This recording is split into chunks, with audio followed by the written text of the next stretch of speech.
यह व्यक्ति पूरे 1 महीने तक समुद्र में भटकता रहा और हर दिन जिंदा मछली खाकर वह और उसका परिवार जिंदा रहा। एक दिन वह और बर्दाश्त नहीं कर सका, इसलिए उसने अपनी नजरें दूसरी ओर घुमा ली और अपने सामने बैठे अपने बेटे को खाने के बारे में सोचने लगा। जिस समय उसके बेटे को उसका क्रूर पिता उठाकर ले जा रहा था, उसकी माँ ने पतवार उठाई और उस क्रूर पिता को मार डाला और उसे समुद्र में फेंक दिया। मछलियों को खाकर अब 3 सदस्यों वाला परिवार समुद्र में बहता रहा। अंत में जब वे भूख से मरने वाले थे, तभी रेचेल ने उनके सामने जमीन का एक टुकड़ा देखा। उसे लगा कि यह एक भ्रम है, लेकिन ध्यान से निरीक्षण करने के बाद उसने पाया कि यह एक द्वीप था और वह तुरंत बहुत खुश हो गई। इसके बाद नाव सफलतापूर्वक किनारे पर पहुंच गई और रेचेल अपने दोनों बच्चों को लेकर द्वीप पर आ गई। सबसे पहले उसने बच्चों को खाना खिलाने के बारे में सोचा, इसलिए उसने एक नुकीले हथियार से एक नारियल को तोड़ा। अपनी ताकत बढ़ाने के लिए उसका रस पिया और फिर एक कोने में कैनवास का टुकड़ा बिछाया और सामान को घसीटते हुए किनारे तक ले गई और एक साधारण सा तंबू तैयार किया। इसके बाद वह बच्चों को ताजे पानी की तलाश में बाहर ले गई। कुछ कदम चलने के बाद उन्हें एक मीठी धारा मिली। उसने जल्दी से अपनी केतली में पानी भरा और केले, पपीते और यहाँ तक कि ताड़ों के पेड़ भी देखे। इन फलों से रेचेल अपने दोनों बच्चों को खाना खिला सकती थी और वे फिर कभी भूखे नहीं मरेंगे। लेकिन तभी द्वीप पर मौसम अचानक बदल गया और थोड़ी देर बाद बिना किसी चेतावनी के भारी बारिश होने लगी। रेचेल ने दोनों बच्चों को तुरंत वापस बारिश से बचने के लिए आश्रय में ले आई, लेकिन उसे पता चला कि उसने जो तंबू लगाया था वह बेकार था। दोनों बच्चों को कंबल ओढ़ाकर बारिश में बाहर रहने के अलावा कोई विकल्प नहीं था। जब बारिश रुकी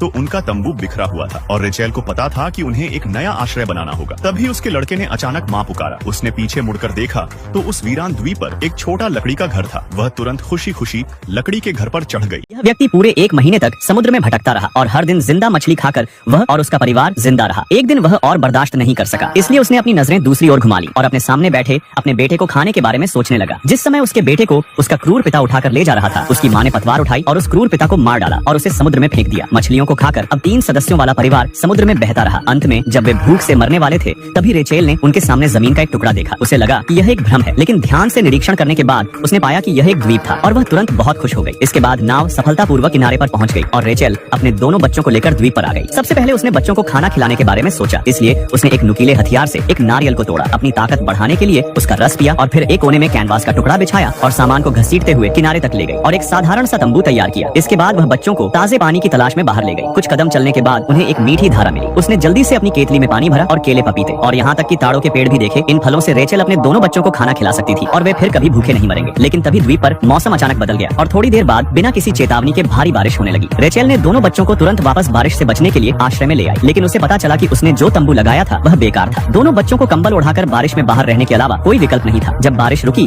तो उनका तंबू बिखरा हुआ था और रेचेल को पता था कि उन्हें एक नया आश्रय बनाना होगा। तभी उसके लड़के ने अचानक माँ पुकारा। उसने पीछे मुड़कर देखा तो उस वीरान द्वीप पर एक छोटा लकड़ी का घर था। वह तुरंत खुशी खुशी लकड़ी के घर पर चढ़ गई।